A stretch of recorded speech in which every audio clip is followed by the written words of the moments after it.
Beritakanlah firman, siap sedialah baik atau tidak baik waktunya.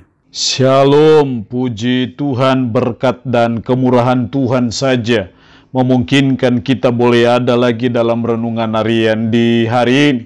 Kita percaya bahwa firman Tuhan itu sangat bermanfaat bagi pertumbuhan iman, pertumbuhan rohani kita. Karena itu kita harus selalu menginvestasikan waktu untuk mendengar, membaca, ataupun belajar firman Tuhan. Dan firman Allah yang menjadi perenungan kita bersama di hari ini saya ambil dari Injil Lukas pasal 3 ayat 7 sampai dengan ayatnya yang ke-14. Secara khusus saya akan baca ayatnya yang ke-8 dan 9, firman-Nya berkata demikian. Jadi hasilkanlah buah-buah yang sesuai dengan pertobatan, dan janganlah berpikir dalam hatimu Abraham adalah bapa kami. Karena aku berkata kepadamu Allah dapat menjadikan anak-anak bagi Abraham dari batu-batu ini.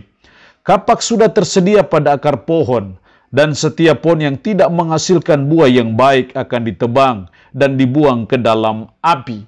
Demikian kebenaran firman-Nya hari ini yang mengajar dan menasihati kita, hasilkanlah buah yang sesuai dengan pertobatan.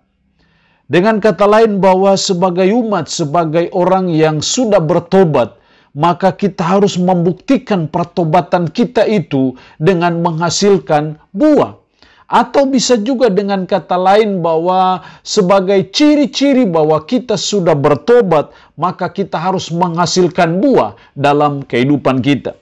Makanya jelas sekali dalam ayatnya yang ke-8, jadi hasilkanlah buah-buah yang sesuai dengan pertobatan. Itu berarti bahwa sebagai umat, sebagai orang percaya, kita terus belajar, berjuang, dan berusaha supaya kita menghasilkan buah-buah yang baik, buah-buah yang sesuai dengan pertobatan kita. Ada suatu konsekuensi yang serius kalau kita tidak menghasilkan buah yang sesuai dengan pertobatan kita. Ayat 9, kapak sudah tersedia pada akar pohon, dan setiap pohon yang tidak menghasilkan buah yang baik akan ditebang dan dibuang ke dalam api. Itulah akibat yang fatal kalau kita tidak menghasilkan buah yang sesuai dengan pertobatan. Ibarat pohon, kita akan ditebang karena tidak berguna. Lalu pertanyaannya adalah, bagaimana kita menghasilkan buah yang sesuai dengan pertobatan? Apa yang dituntut dari saudara dan saya, yang harus saudara dan saya penuhi sebagai wujud bahwa kita menghasilkan buah yang baik dalam hidup ini? Dijelaskan dalam ayat 10 dan 11 yang pertama, orang banyak bertanya kepadanya, jika demikian, apakah yang harus kami perbuat?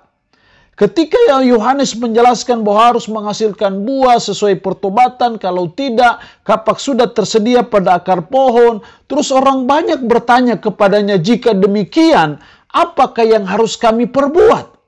Maksudnya apa yang harus kami perbuat supaya kami menghasilkan buah yang sesuai dengan pertobatan? Ini yang harus dibuat. Ayat 11, jawabnya, barang siapa mempunyai 2 helai baju, hendaklah ia membaginya dengan yang tidak punya. Dan barang siapa mempunyai makanan, hendaklah ia berbuat juga demikian. Jadi ketika mereka bertanya apa yang harus kami perbuat supaya menghasilkan buah-buah yang baik, yang sesuai dengan pertobatan, langsung Yohanes menjawab, barang siapa mempunyai 2 helai baju, hendaklah ia membaginya dengan yang tidak punya. Dan barang siapa mempunyai makanan, hendaklah ia berbuat juga demikian.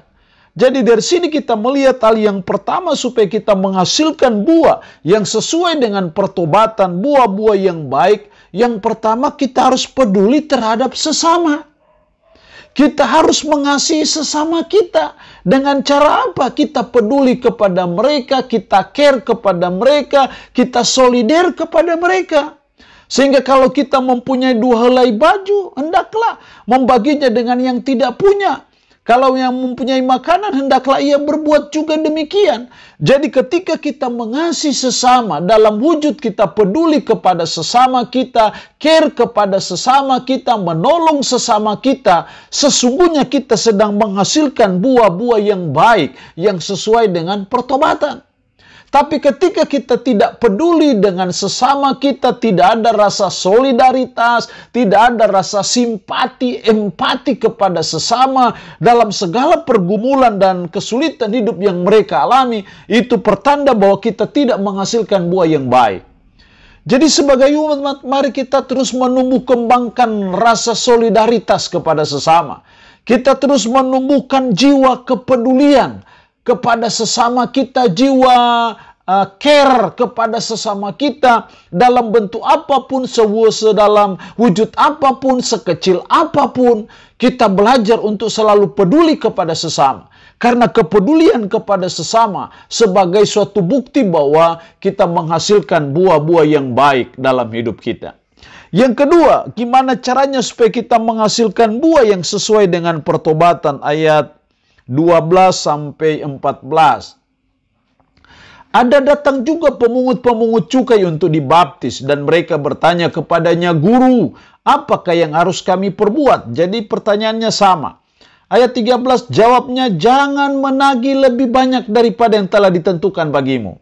Di situ ada kata larangan jangan. Ayat 14, dan prajurit-prajurit bertanya juga kepadanya, "Dan kami apa yang harus kami perbuat?" Jawab Yohanes kepada mereka, "Jangan merampas dan jangan memeras, dan cukupkanlah dirimu dengan gajimu." Ada 3 kali diulang, jangan menagih lebih banyak, jangan merampas, jangan memeras. Itu artinya ada suatu larangan. Di sini kita melihat bahwa hal yang kedua, menghasilkan buah yang sesuai dengan pertobatan. Yang kedua, kita harus taat kepada firman. Kita harus melakukan apa yang difirmankan dan kita menjauhi apa yang dilarang. Jadi sebagai umat, wujud kita menghasilkan buah, ya kita harus taat. Kalau kita selama ini menagih lebih banyak yang ditentukan, kalau selama ini kita merampas, selama ini kita memeras, ya kita harus stop, kita harus berhenti.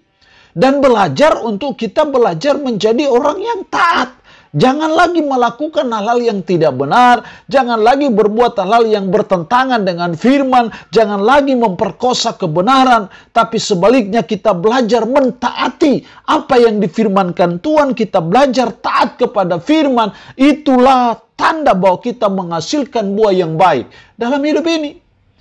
Jadi kita perlu sadar, mari kita bertobat dari cara-cara hidup kita yang tidak taat, cara-cara hidup kita yang tidak betul. Karena kehidupan yang tidak taat itu tanda bahwa kita tidak menghasilkan buah yang baik, yang sesuai dengan pertobatan. Tapi ketika kita mulai belajar bertobat, jangan menagih lebih banyak, jangan merampas, jangan memeras, kita belajar mentaati firman itu, maka itu tandanya bahwa kita menghasilkan buah yang sesuai dengan pertobatan. Allah yang punya firman ini memberkati kita dengan firman-Nya di hari ini. Amin. Mari kita berdoa. Puji syukur untuk kebenaran firman-Mu hari ini, yang mengajar dan menasihati kami. Hasilkanlah buah yang sesuai dengan pertobatan.